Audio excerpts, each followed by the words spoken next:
आजमाइश का दौर ये ज्यादा दिन तक नहीं रहता। मदद अल्लाह ताला की जब आएगी तो सब कुछ ये छट जाएगा। चांद पर भी गहन लगता है, लेकिन इसका मतलब ये नहीं कि चांद हमेशा के लिए काला हो जाता है, लेकिन जब गहन छट जाता है तो अपने आबो ताप के साथ चमकता है। आज इस उम्मत पर अगरचे कुफ्फार और मुशरिकीन की तरफ से लगाया हुआ गहन होगा, लेकिन ये छटेगा, फिर उजाला आएगा। कुछ देर की खामोशी है, फिर शोर आएगा।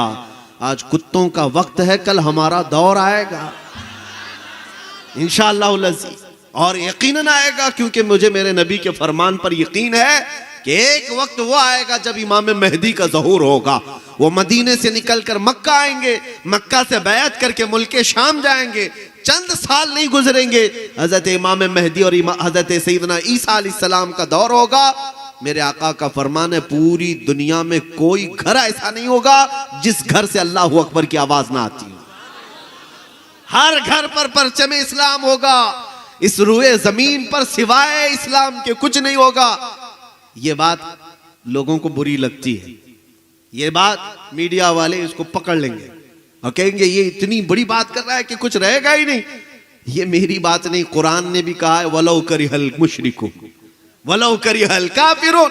ये तो बात होकर रहेगी, काफिरों को अच्छी लगे ना लगे, वो उन्हें ना पसंद आए कोई बात नहीं, लेकिन ये बात तो होकर रहेगी। हुवल्लज़ी अरसला रसूलहु बिल हुदा व दीनिल हक़ लियुज़हिरहु अला दीनि कुल्ली। वो अल्लाह है जिसने अपने नबी को हिदायत और हक के साथ भेजा ताकि ये दीन पूरी दुनिया पर गालिब आ जाए। हुकूमत को खत्म करके हम अपनी हुकूमत कायम कर चुके। स्पेन में 700 साल मुसलमान हुकूमत किए, खत्म कर दिया। मस्जिदों को वहां पर चर्च बना दिया गया, अस्तबल बना दिए गए। वो यहूदी आलिम कहता है इतना सब हो जाने के बाद दूसरी कौमों को जेनोसाइड किया गया है तो उनकी नस्लें खत्म हो गई, लेकिन मुसलमानों के साथ जितना किया गया उतना ये बढ़ते ही चले गए, हर जमाने में बढ़ते चले गए। तो कहता है इस नुक्ते पर मुझे तलाश करना था कि कौन सी चीज इन्हें फिर से बढ़ाती है, कौन सी ऐसी चीज है जो इन्हें बार बार जमा करती है। वो कहता है मेरी जिंदगी का सबसे बड़ा उन्वान यही था कि मैं वो राज तलाश करना चाहता था और मुझे वो मिला। तो उसने ये बात एक मुसलमान के सामने कही। मैंने देखा है कि मुसलमानों को इनका कायद नहीं जोड़ता, मुसलमानों को इनकी तंजीमें, इनकी जमातें नहीं जोड़ती। मुसलमान तो हालत ये है कि मस्जिद में सब तो लगाते हैं लेकिन फिर भी नहीं जोड़ते। इनको अगर कोई चीज जोड़ती है तो नाम मोहम्मद है, और ये प्रैक्टिकली मैंने देखा अपनी जिंदगी में। ये कहते हैं कि इस्लाम का विनाश कर देंगे, हम कहते हैं उनसे जाइए वो बाबा से कह दे पहले अपने बदन की खुजली मिटा ले, वो उससे नहीं मिट सकती। इस्लाम तो बहुत अजीम बात है। समंदर का पानी ना नापा जा सकता है ना खत्म किया जा सकता है। समंदर तो समंदर है, आसमान को तुम नीचे ला सकते हो, जमीन को ऊपर कर सकते हो, लेकिन इस इस्लाम को कभी नहीं मिटा सकते। ये अल्लाह रब्बुल इज्जत के हिफ्ज़ व अमान में है, ये दीन अल्लाह रब्बुल इज्जत के हिफ्ज़ व अमान में है। अब मैं आपसे यही कह रहा हूं, लेकिन मैं मेरे सुनने वाले हर नौजवान से कहता हूं, तुम्हें जब कभी डराया जाए तो बिलाल हबशी को पढ़ लेना। जब कभी तुम्हें डराया जाए हजरत खब्बाब इब्न अल-अरत, खुबैब इब्न अदी को पढ़ लेना, जिनको सूली पर चढ़ा करके काफिरों ने नाखून पकड़ से खींच लिए थे, उनकी नाक काट दी थी, होंठ काटे थे, कान काटे थे, आंखों में सलाइयां फेर दी। और उस वक्त एक काफिर ने कहा था, जैद बिन दसना को जब फांसी पर चढ़ाया जा रहा था, कहा था क्या ही अच्छा होता तेरी जगह मोहम्मद होते और तू सो रहा होता। उस वक्त वह सहाबी रसूल जिनके जिस्म को काट दिया गया है, खून में लथपथ था जिस्म, पुकार कर कहते हैं जालिमो खबरदार, तुम कहते हो यहां मोहम्मद होते और मैं सो रहा होता, अभी मेरे जिस्म के 1000 टुकड़े कर लो, ये मुझे बर्दाश्त है। मेरे नबी के तलवों में कांटा भी चुभ जाए ये मुझे गवारा नहीं है। जो जान मांगो तो जान दे दे, जो माल मांगो तो माल दे दे, मगर ये हमसे कभी ना होगा नबी का जाहो जलाल दे दे। वअला आलिहि व अस्हाबिहि व बारिक व सल्लिम सलातन दाइमतन सरमदन अबदा। अज़ीज़ान गिरामी वक़ार, इको कम करके आवाज बढ़ाइए, इको कम करके आवाज। आज का हमारा ये इजलास आशिकों का एक समंदर यहाँ नजर आता है, और अल्लाह करे आपका ये जज्बा इश्क़ रसूल सदा सलामत रहे। मेरे अजीजों, ये छोटा सा गांव अगरचे है जिसमें पहली मर्तबा मेरी आमद है, लेकिन आपका और हमारा ताल्लुक देखने में ऐसा लगता है सदियों पुराना है। उसकी वजह यह है कि हमारे और आपके रिश्ते ननिहाली, ससुराली और ददियाली तो नहीं हैं, क्योंकि ये रिश्ते वैसे भी फना होने वाले हैं। लेकिन जो रिश्ता आपका और हमारा है वह नबी करीम सल्लल्लाहु अलैहि वसल्लम के कदमों से वाबस्ता है, और ये रिश्ता यहाँ भी सलामत रहेगा, वहाँ भी सलामत रहेगा। आज आपके सामने मुझे इतनी ताख़ीर से जो लाया गया है, मैं जानता हूँ इसमें अक्सर लोग सुनने नहीं आए हैं, देखने आए हैं।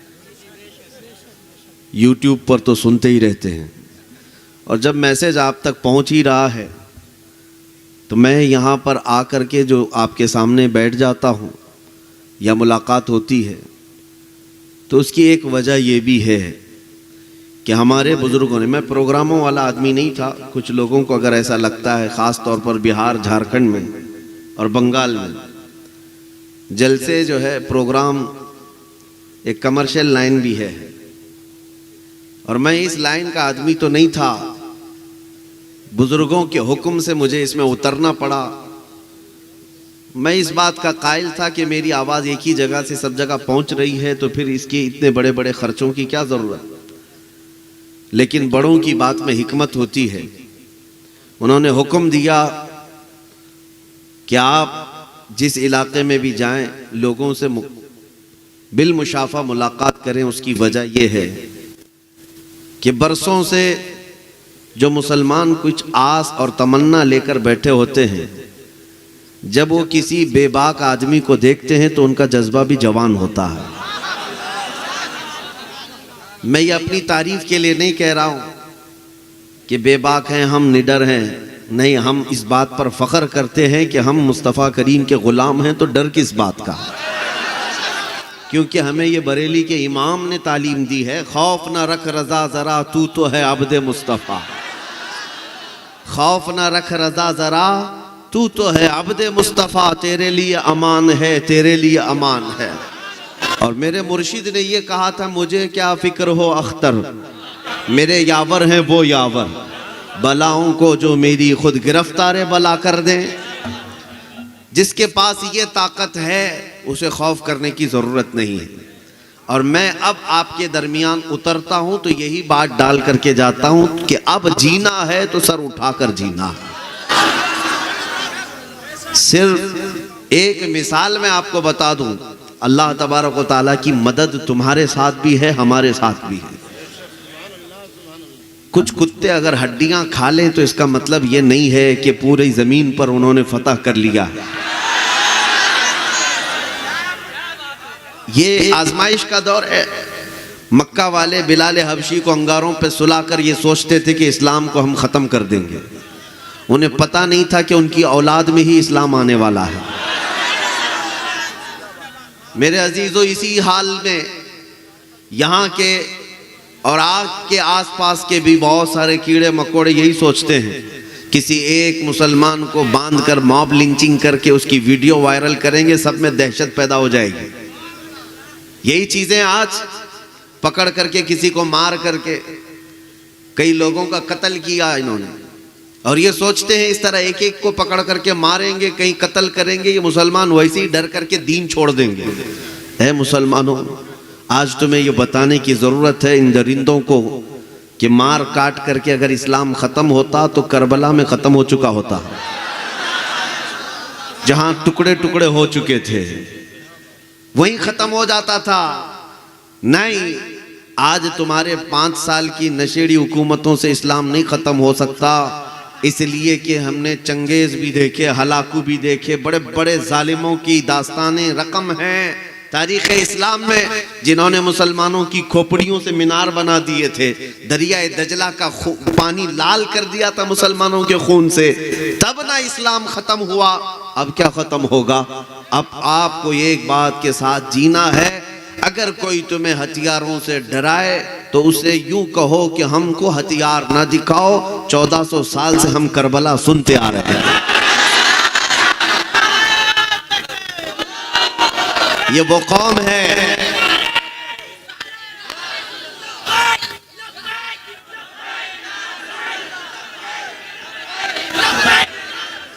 मेरे अजीजों, तवज्जो। मैं आपको बताऊं, जवान तो जवान है, आज 14 सदियों के बाद भी मैं मायूस नहीं, और ना ही मैं नाउमीदी की बातें करता हूं। इकबाल ने कहा था कि मैं नाउमीद नहीं हूं इस किश्ते वीरान से, यानी खेती अगरचे वीरान दिख रही है, फसल नहीं दिख रही है, लेकिन इकबाल ने कहा था जरा नम हो तो बड़ी जरखेज है ये मिट्टी, जरा नम हो। इस जमात के मुतालिक आपके सामने एक बात मैं दोहराता हूं, अक्सर जगहों पर मैं ये बात बोलते बोलते इतनी बात हो गई कि मीडिया वाले इसको बहुत सीरियस लेने लग गए। उसकी वजह क्या है? आपको मायूस किया जाता है यकीनन बहुत सारे खुतबा के जरिए से या कई न्यूज़ के जरिए से कि तुम टूटे बिखरे हुए लोग हो, तुम सबसे गरीब लोग हो, तुम्हारा कोई कायद नहीं, तुम्हारे पास सियासत नहीं, तुम्हारे पास हुकूमत नहीं, तुम्हारे ओहदे नहीं है, गवर्नमेंट में डिपार्टमेंट में तुम्हारे चेहरे नहीं है, और बहुत ही बिखरी हुई जमात है कि हर गांव में 10-10 तो इख्तिलाफात की अलग अलग तंजीमें हैं। सच है, हम मानते हैं ये सारी चीजें हमारे साथ हैं। ये 14% कौम पूरे हिंदुस्तान में रह रही है, टूटी बिखरी हुई है, इनका कायद नहीं, इनके पास मालो दौलत नहीं, इनका सियासी शऊर नहीं, ये कहीं पर भी भीड़ में चले जाते हैं, सब अपनी जगह पर। लेकिन मैं ये सोचता हूं, आपको भी बताता हूं, अगर ये कौम, हम और आप इतने ही कमजोर हैं तो फिर 24 घंटे मीडिया हम पर डिस्कस क्यों करती है? कमजोर कौम को तो कोई देखना ही नहीं चाहिए, इससे होना क्या है? लेकिन आपको पता है बहुत सारे न्यूज़ चैनल ऐसे हैं जहां हमारा नाम लिए बगैर उनकी दुकान नहीं चलती। हर बात, हर मुद्दा, हर डिबेट, कभी दाढ़ी होगा, कभी टोपी होगी, कभी बुर्का, कभी नमाज, कभी अजान, कभी मिंबर, कभी मीनार, यही सब तो चल रहा है। तो फिर मैं ये पूछता हूं कि ये कौम इतनी टूटी हुई है, बिखरी हुई है, कमजोर है, पढ़ी लिखी नहीं है, तो क्यों इनके पीछे इतना पड़े हो? इस कौम के पीछे इतना क्यों पड़े हो? इनके बहुत ज्यादा भौंकने से फिर हमें ये एहसास होने लगा। इकबाल ने कहा था, सच कहा था, कुछ बात तो है कि मिटती नहीं हस्ती हमारी, कुछ बात तो है कि मिटती नहीं हस्ती हमारी, सदियों रहा है दुश्मन दौरे जमा हमारा, तौहीद की अमानत सीनों में है हमारे, आसान नहीं मिटाना नामो निशा हमारा, यूनानो मिस्र रोमा सब मिट गए जहां से, बाकी मगर है अब तक नामो निशा हमारा।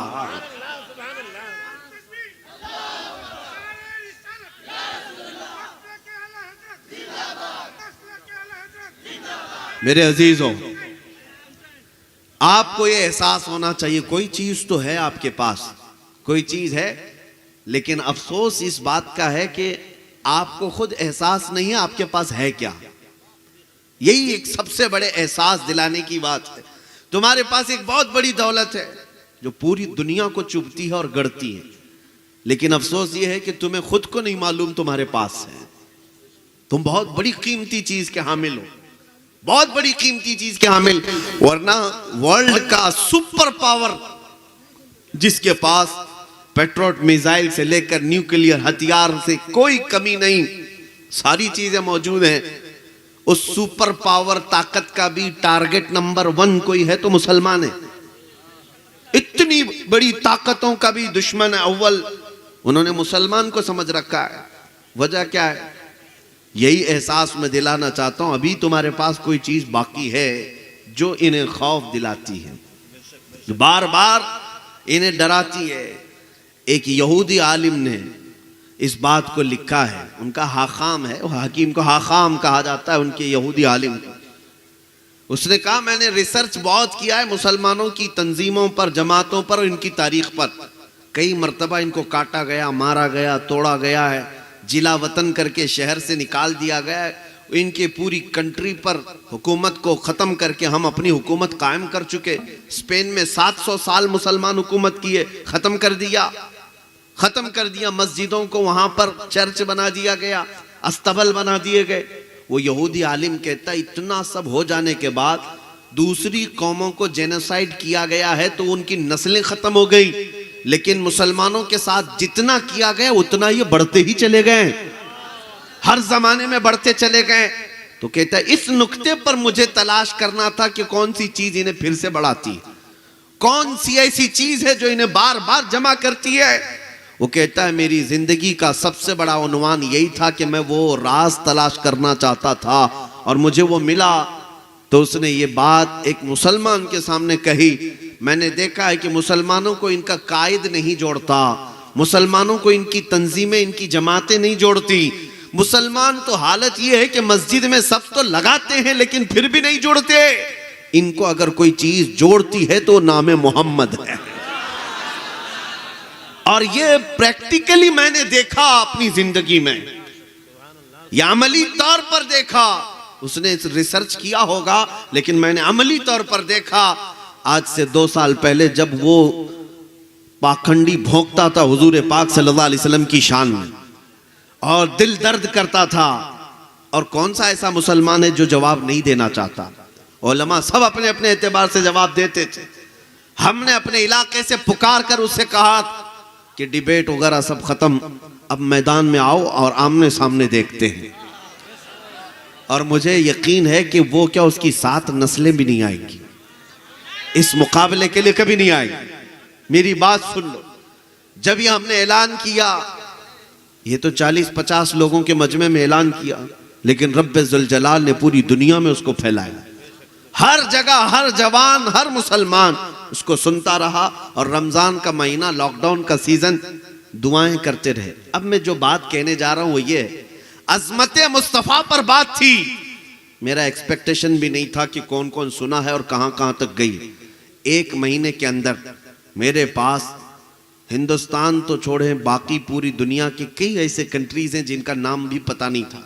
उन मुल्कों से हमारे पास मैसेजेस, उनके लेटर पैड, उनकी तमाम तहरीरें। और हद तो ये है कि हमारी जमात के नहीं, दूसरे मकतब फ़िक्र से ताल्लुक़ रखने वाली जितनी तंजीमें हैं, उनके उलमा ने, उनके सरबराहों ने लेटर में लिख करके हमें यह भेजा कि मौलाना हमारे जितने भी इख्तिलाफात हैं वो अपनी जगह पर, लेकिन मोहम्मद अरबी सल्लल्लाहु अलैहि वसल्लम की अजमत पर हम सब खड़े हैं आपके पीछे, हम आपके साथ खड़े हैं। हमने कभी किसी को दावत नहीं दी कि मेरे आगे खड़े रहो, पीछे खड़े रहो। लेकिन उस 1 महीने रमजान में मुझे एहसास हो गया, 1000 जमातें हो जाने दो, लेकिन इस जमात को अभी भी अगर कोई चीज जोड़ सकती है तो वो गुंबद खजरा की छांव है। इसीलिए मेरे अजीजों, इसीलिए सीख जाओ ये बात कि अपने मिंबरों को भी इसके उसके लिए खास ना करो। बात करो तो सिर्फ बादशाह आजम की बात करो। मैं अक्सर ये कहता हूं, ना हमारे नाम के नारे लगने चाहिए, ना ही हमारी तारीफें। ये मिंबर है मेरे मुस्तफा का, और इज्जत हमें मिली है तो उन्हीं के कदमों से मिली है। आप कोशिश तो करके देखो, कसरत से सिर्फ और सिर्फ नाम मुस्तफा का जिक्र होने लगे, इख्तिलाफात वैसे ही खत्म हो जाएंगे। आपके अंदर के इख्तिलाफात खत्म होंगे, क्योंकि वो नाम में इतना असर है कि अल्लाह तबारक व तआला बरसों चलने वाली जंगों को मदीने तैयबा में खत्म फरमाया और उनको आपसी मोहब्बत पैदा फरमाया। आज हमारे दरमियान भी ये चीज आ सकती है। सब पीर मोहतरम है जो सलासिल हक्का से वाबस्ता है। मैं जितने सिलसिले हैं, जितने मशरब हैं, जितनी तरीक़त की राहें हैं, उनकी ताज़ीम करता हूँ, एहतराम करता हूँ। लेकिन सबको ये चाहिए कि आज कसरत से अगर किसी का जिक्र करें तो मेरे मुस्तफ़ा का करें, और इस कौम के दिल में अपनी नहीं अपने आका की मोहब्बत डालें। फिर देखें, मेरा एक जुमला याद रख लें, इज्जत चाहते हो ना दुनिया में, हर कोई चाहता है, लेकिन हमने देखा है इज्जत कैसे, उनकी बात करो, हर दिल पे राज करो। उनकी बात करो, हर दिल पे राज करो। ये जो कुछ भी मिला है, मौलाना ने जो कह रहे थे कि लोग बहुत सारे एतराज करते हैं, हक बजानी में एतराज करने में। अगर मेरे मुतालिक कहते हैं कि इन्होंने क्या किया, एक ही बार ऐलान किया, सच बात कहते हैं, वैसे भी मैंने कोई काम नहीं किया। लेकिन एक बात है, ये जो कुछ भी इज्जत मिली है, लोग पलकें बिछाते हैं, फूल बरसाते हैं और हमारे लिए इंतजार करते हैं, तो वो इसलिए नहीं कि मैं किसी नेता आदमी का या फिर किसी पार्टी का प्रवक्ता हूं। नहीं, सबको पता है ये जो हमें इज्जत देते हैं, या जो लोग हमारे एहतराम में खड़े होते हैं, ये इसलिए नहीं है कि कोई सियासी नेता है, वो इसलिए है कि या रसूल अल्लाह, ये नाज ये अंदाज हमारे नहीं होते, झोली में अगर टुकड़े तुम्हारे नहीं होते, जब तक के मदीने से इशारे नहीं होते, रोशन मेरी किस्मत के सितारे नहीं होते, जब तक बिके न थे तो कोई पूछता न था, या रसूल अल्लाह तुमने खरीद कर हमें अनमोल कर दिया।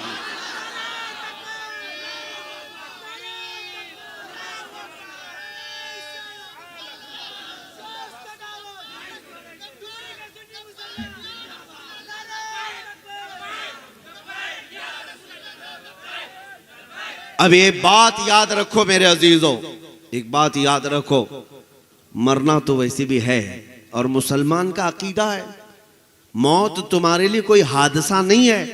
अल मौतु जसरुन युसिलुल हबीबु इलल हबीब, मौत एक ब्रिज है, एक हबीब को दूसरे हबीब से मिला देती है।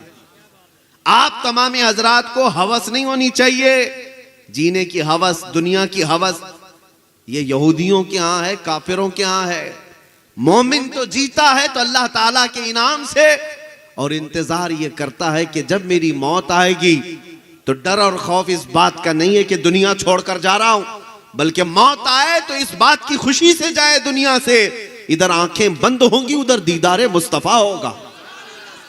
मौत तो आना है एक ना एक दिन, और सबको कब्र में जाना है।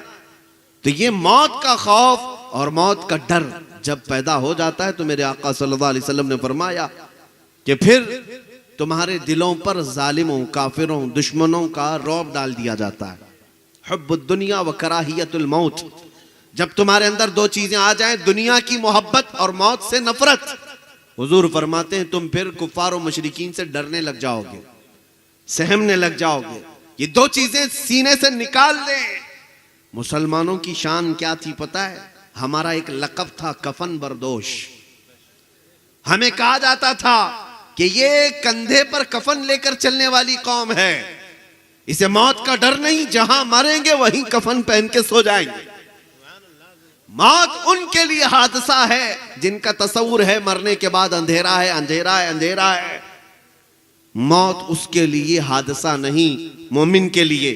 हमारा तो मानना यह है मौत के बाद उजाला है, उजाला है, उजाला है, क्योंकि हमें नबी पाक सल्लल्लाहु ताला अलैहि वसल्लम की जियारत करनी है।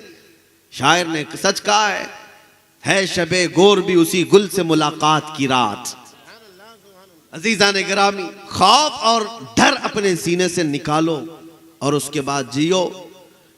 एक बात याद रखो, मदद अल्लाह ताला की कल भी थी, आज भी है। अगर आज ना होती तुम्हारे साथ तो क्या तुम इस तरह से नमाजें पढ़ रहे होते? क्या इन जालिमों के बीच में मैं बैठ करके या मैं इस तरह से घूम फिर करके आप तक खिताब कर रहा होता? अल्लाह की मदद है। पड़ोसी मुल्क के एक आलिम दीन है, बगदाद शरीफ में हमसे मुलाकात करके वो कह रहे थे, हम सुनते हैं आपकी तकरीरें और आपके यहाँ के हालात भी हमें पता है, बहुत सख्त हैं, बहुत डेंजर हैं, मुसलमानों को मारते हैं, दंगाई हैं, फसादी हैं, क्या क्या है। उन हालात में आप बोलते कैसे हैं? आपको क्या इजाजत है, आजादी है? हमने सिर्फ इतना ही कहा था, क्या दबे जिस पे हिमायत का हो पंजा तेरा। बल्कि हकीकत ये, क्यों दबे, क्यों दबे जिस पे हिमायत का हो पंजा तेरा, शेर को खतरे में लाता नहीं कुत्ता तेरा। जब निस्बत हमारे साथ है तो खौफ न रखो, डरो मत। हाँ, फांसी आती है, आएगी, ये पहले नंबर पर मैं नहीं, इससे पहले भी आ चुकी। और अगर जेल होती है तो हो जाए, क्योंकि हम पहले नंबर पर नहीं, हमारे इमामों का भी हाल हुआ है। इमाम आजम अबू हनीफा रहमतुल्लाह ताला अलैह का तो जनाजा जेल से निकला। मेरे अजीजों, ये कोई पहली बात नहीं होगी हमारे साथ। मुजफ्फर हुसैन कचोचवी रहमतुल्लाह अलैह ने फरमाया था, मुजफ्फर को मुक़य्यद न समझ ऐ सय्याद, ये मेरी असीरी भी सुन्नत आबाई है। हमारा कैद होना भी हमारे आबा व अजदाद की सुन्नतों में से है। लिहाजा नौजवानों को खौफ से निकल आना है। मैं झारखंड में था 1 साल पहले, तकरीबन 1 साल भी नहीं गुजरे होंगे, हाँ 1 साल के करीब, कि वहां पर नौजवान बच्चे जब एहतजाज में निकले थे तो स्पॉट पर शूट करके 2 नौजवानों को कत्ल कर दिया गया था। शहीद हो गए बच्चे 16 साल 18 साल के। मैं उनके घर भी गया था, लेकिन मुझे इस बात का फख्र हुआ कि उस बच्चे की मां जरा बराबर नर्वस नहीं थी। अगर से उसका अकलौता बेटा था, वो मुझसे रो करके यही कही कि मुझे इस बात का फख्र है कि मेरा बच्चा मरा है तो अल्लाहू अकबर कहकर मरा है।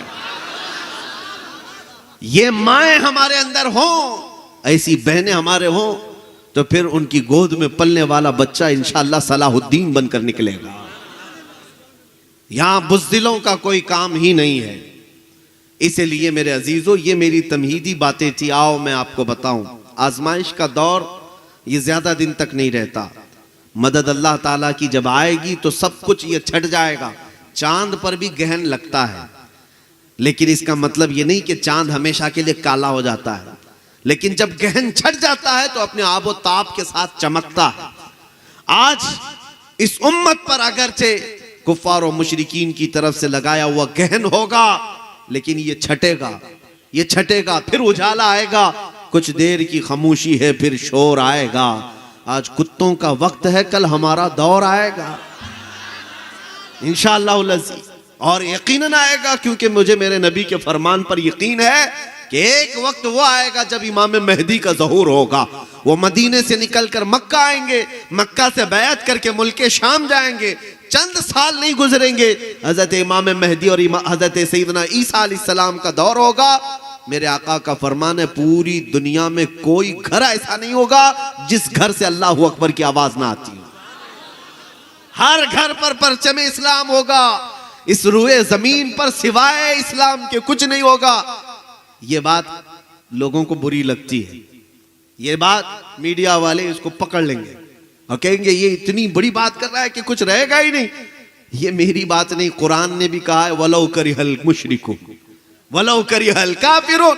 ये तो बात होकर रहेगी, काफिरों को अच्छी लगे ना लगे, वो उन्हें ना पसंद आए कोई बात नहीं, लेकिन ये बात तो होकर रहेगी। हुवल्लज़ी अरसला रसूलहु बिल हुदा व दीनिल हक़ लियुज़हिरहु अला दीनि कुल्ली।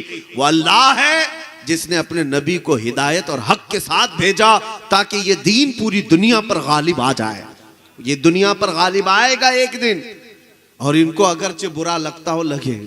जितनी मस्जिदें तोड़ना है, तुम्हारा दौर है जुल्म का, तुम्हारा दौर है सियासत का, तुम्हारा दौर है हुकूमत का, लेकिन ये बात हमेशा याद रखो कि हर जमाना इसी तरह का नहीं होता। बारिश खत्म हो जाएगी, कीड़े वैसे ही मर जाएंगे। मौसम के साथ कीड़े चले जाते हैं और इनका नामो निशान किसी अखबार के कोने में भी नहीं मिलता। लेकिन फिर बात आएगी अजमत खुदा की और अजमत रसूल की। इस जमीन को अल्लाहु अकबर की सदाओं से फिर पाक किया जाएगा। अजीजा ने गिरामी वकार, ये हैं उम्मीद की बातें जो मैं आपके सामने रख रहा हूं, क्योंकि आज नौजवान ना उम्मीद हो गए, मायूस हो गए और कुछ एथिस्ट होने लग गए। नास्तिक जिसको कहते हैं, कोई धर्म ही नहीं चाहिए हमको, ना हिंदू बनना है, ना मुस्लिम बनना है, ना ईसाई बनना, नाउज़ बिल्लाह मिन ज़ालिक। ये वो लोग हैं जो बुज़दिल हैं, डरपोक हैं, या फिर खुदकुशी करने चले गए। वो भी मैं उनको कहता हूं कि उनके अंदर मर्दानगी थी ही नहीं, वो फेस कर ही नहीं सकते किसी चीज को। लेकिन मैं मेरे सुनने वाले हर नौजवान से कहता हूं, तुम्हें जब कभी डराया जाए तो बिलाल हबशी को पढ़ लेना। जब कभी तुम्हें डराया जाए, हजरत खब्बाब इब्न अल-अरत, खुबैब इब्न अदी को पढ़ लेना, जिनको सूली पर चढ़ा करके काफिरों ने नाखून पकड़ से खींच लिए थे, उनकी नाक काट दी थी, होंठ काटे थे, कान काटे थे, आंखों में सलाइयां फेर दी।